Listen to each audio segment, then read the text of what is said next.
Hammaga assalomu alaykum. Bugun O'zbekistonda rivojlanib borayotgan Dairy Broker'dan qanday qilib registratsiyadan o'tish va balans to'ldirish haqida gaplashib o'tamiz. Saytda manziliga keladigan bo'lsak, opsiyani yozib qoldiraman. Xo'sh, bo'lmasam boshladik. Birinchi bo'lib открыть demo счет. Email yozamiz birinchi.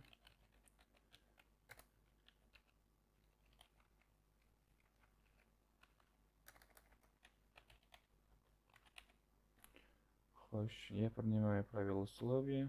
Открыть demo счет. Xo'sh, bizning elektron manzilimizga bu SMS jo'natdi. Elektron manzilga o'tib tekshiramiz. Xo'p, mana bizga SMS keldi. Подтвердите почту.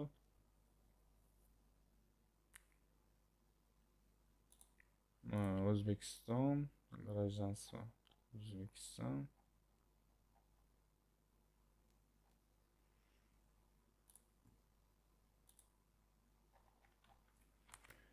Birdaniga O'zbekiston deb yozsak o'zi chiqadi.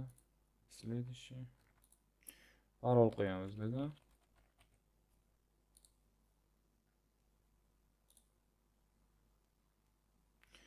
Bizga mana bu menyu kelib chiqdi. Birinchi bo'lib biz nima qilamiz? Начать торговлю. Следующий demo. Okey, demodan reallikka o'tamiz birinchi bo'lib. Открыть добавить счет. Birinchiga bosamiz. Добавить счет. Dollarga birinchi счетda aytib qolamiz. Bizlarda pul yechishimiz, pul chiqarishimiz, pul kirgizishimiz hammasi dollarda bo'ladi. Следующий imya. Birinchi imya yozamiz. Ismlaringiz bu yerda. Familiya.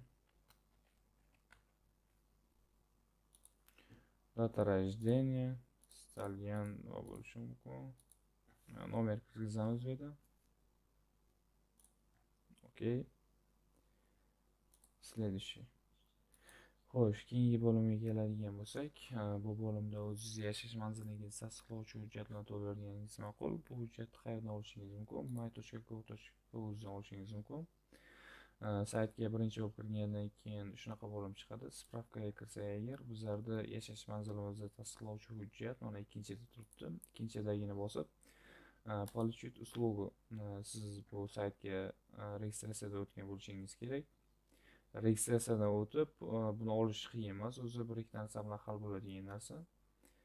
Shu orqali bu yerdagi polda dalillarni to'ldirsangiz bo'ladi. Birinchi adresga o'zimizni masalan biror nima deb yozishimiz mumkin. Masalan, Ohangaron tumani bo'lishi mumkin. Keyingi qishlog'ingizning nomi bo'lishi mumkin. Nurafshon MFY. Город Oqtepa bo'lishi mumkin. Tuman nomi. Viloyat esa bu yerda belgilanadi. Samarqandda belgilab qo'yamiz. Pochta indeksni qayerdan olamiz?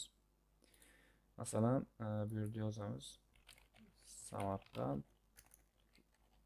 pochta indeks.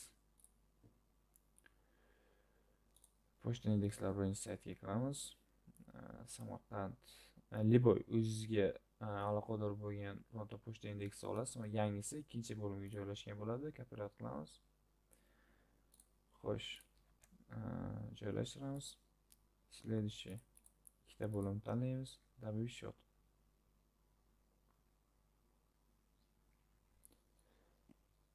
Xo'sh, bizning shotimiz tayyor bo'ldi. Pochani bosamiz. Birinchi bo'lib sizlarga tushuntirib o'tadigan narsam, derivda biror bir pul kirgizish bilan pul chiqarishda muammo bo'lmasin desalaring agar, birinchi bo'lib adresni tasdiqlab olsalaring o'zlaring yaxshi bo'ladi. Boyagi narsa MyGo'dan oladigan hujjatlaringizni bu yerga joylashtirasiz. Uni rasm formatdami o'zi saqlab qolsangiz bo'ladi. She'dan joylashtirib qo'ysangiz maqsadga muvofiq bo'ladi. Yana keyingi bo'lim mana o'zingizni masalan biz O'zbekistonda yashaymiz. O'zbekiston. Следующий. Xo'sh, bu yerda ID karta yoki pasport yoki yaponimayni bosib Bo'ldi, pasport mana travel litsenziya, birinchi pasportda bosib, sizga pasport bo'lsa pasportga kiritasiz yoki nima ham bo'laveradi, haydovchilik guvohnomasi ham bo'laveradi. Xo'p, bularni o'tkazaveraman. Bular hozircha bizga kerak emas. Keyingi qiladigan ishimiz bizlarda Traders Hub'ga o'tib, MetaTrader platformasiga shot ochish bo'ladi. Bu yerda 3 xil shotlar bor. Forexga ishlayman desangiz, agar o'rtadagi shotni nima qilsangiz bo'ladi, ochsangiz bo'ladi.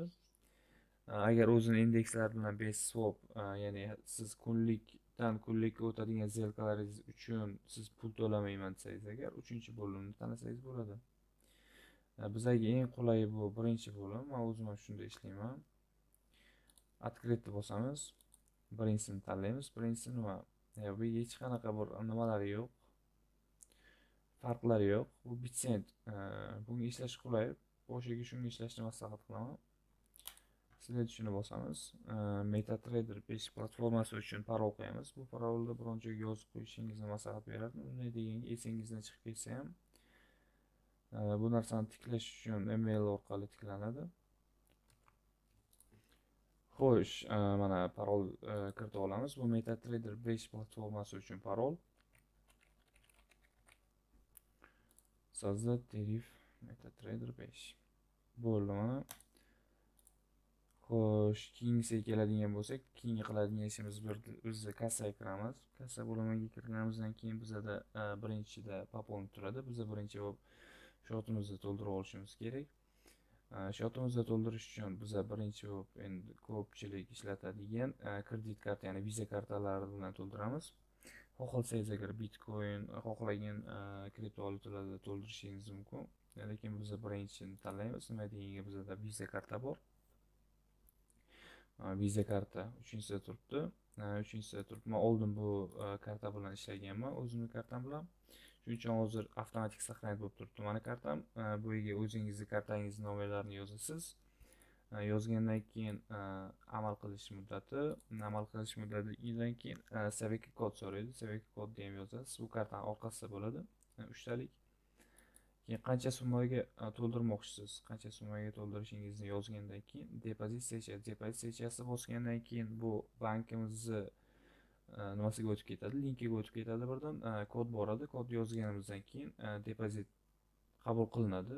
U yoq qiyin emas. Hozir men kartamda pul yo'q, hozir depozit qilib ko'rsata olmayman. Xo'p, bizlarda keyingi qiladigan ishimiz periodga kiramiz. Periodga kirgandan keyin bizda bu yerda depozit qilgandan keyin pul paydo bo'ladi. Bu shunday turishi kerak, shu joyiga. Keyin qaysi platformaga pulimizni perevod qilmoqchi biza? MetaTrader 5 birinchisini tanlaymiz. Bu yoqqa qancha summa depozit qilgan summamizni pastiga yozamiz, perevodni bosamiz keyin. Bo'ldi, u MetaTrader 5 platformasiga o'tadi. Xo'sh, pulni qanday qilib yechaman degan savol tug'ilishi mumkin shu joyda. Pulni yechish uchun birinchi bo'lib MetaTrader 5 platformasini tanlab olganimizdan keyin pastiga qancha summa yechmoqchimiz. Masalan, 83.92 yechib ko'rsataman. Yechildi mana.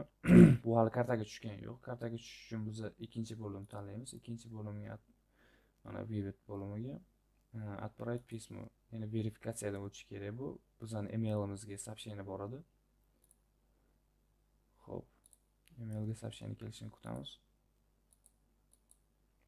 Сообщение keldi. Data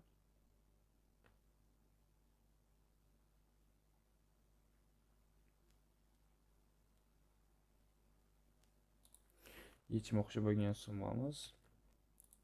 Kredit kartaga kirsak, o'zi biz depozit qilgan kartamiz avtomatik saqlanib qo'ygan bo'ladi bu yerda. Bosamiz, отправить. Bo'ldi, bizning pulimiz yechildi.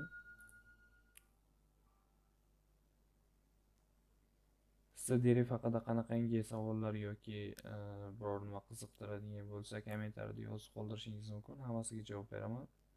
Keyingi videomiz terida ishlaydigan robotlar haqida bo'ladi. Shu joyda xayrlashamiz. Video foydali bo'ldi deb umid qilaman. Hammaga rahmat.